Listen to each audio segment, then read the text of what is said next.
வணக்க நண்பர்களே, இன்றைக்கி நம்ம பார்க்க போகிற வீடியோவில் வந்து பார்த்திங்கன்னா ஒரு 20 ரூபா கட்டை பற்றி தாங்க பார்க்குறோம். இந்த வீடியோவில் வாங்க வீடியோக்குள்ளே போய் பார்க்கலாம். இந்த கட்டை எப்போ வெளியிட்டாங்கன்னா 1975லேருந்து 97 வரை பார்த்திங்கன்னா இந்த கட்டை வெளியிட்டிருக்காங்க. இந்த கட்டை எல்லாமே அந்த காலகட்டத்தில் புழக்கத்தில் இருந்த கட்டை தான். பின்னாடி வந்து பார்த்திங்கன்னா ஆஃப் சக்கரம் போட்டுருங்க. சக்கரம் போட்டுறது அதாவது கட்டே ஒரு வித்தியாசமாக இருக்குது. இந்த பூ டிசைன்லாம் போட்டு சூப்பராக இருக்கும். இந்த கட்டெல்லாம் அந்த காலகட்டத்தில் புழக்கத்தில் இருந்த கட்டு தான். பின்னோட சீல் கூட கொஞ்சம் கூட பிரிக்காமல், பின்னோட கரை கூட இல்லாமல் சுற்றி காமிக்கிற பாருங்கள். சூப்பர் கண்டிஷன் இருக்குங்க. கட்டு எங்கேயுமே அழுக்கு கிடையாதுங்க. அவ்வளோ அருமையாக இருக்குது.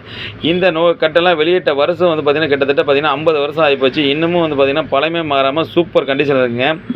இந்த நோட்டை எத்தனையோ பேர் பார்த்து யூஸ் பண்ணியிருப்பீங்க. அப்படி யூஸ் பண்ணியிருந்தீங்கன்னா ஹாய்ன்னு சொல்லிட்டு ஒரு கமெண்ட் பாக்ஸில் கமெண்ட் பண்ணுங்கள். இந்த கட்டு வந்து பார்த்திங்கன்னா நம்ம சேனல் சேல்ஸ் தாங்க கொடுத்துருக்கேன். 1லேருந்து 100 நம்பர் பார்த்திங்கன்னா கவுண்டிங் கரெக்டாக இருக்கும் பாருங்க. இந்த நோட்டெல்லாம் பார்க்குறது இன்றைக்கி வந்து அபூர்வமான விஷயமா ஆகிப்போச்சு. அந்த அளவுக்கு இருக்குது. இருந்தாலும் நம்ம சேனலில் வந்து பார்த்திங்கன்னா இதை கட்டோடு தான் வச்சுருக்கோம். இந்த கட்டு வந்து பார்த்திங்கன்னா எங்கேயுமே கரை இல்லாமல் சூப்பர் கண்டிஷன் இருக்குங்க. யாருக்காவது தேவைப்பட்டால் எங்கேருந்து ஜிபே பண்ணாலும் சரி கண்டிப்பாக கொரியர் பண்ணுவேன். சேனலுக்கு மட்டும் நீங்கள் புதுசாக இருந்தால் அப்போ சப்ஸ்கிரைப் பண்ணிங்க. அப்போ தான் நம்ம போடுற வீடியோலாம் பார்த்திங்கன்னா அடுத்தடுத்து கண்டிப்பாக உங்கள்கிட்ட வந்து சேரும்.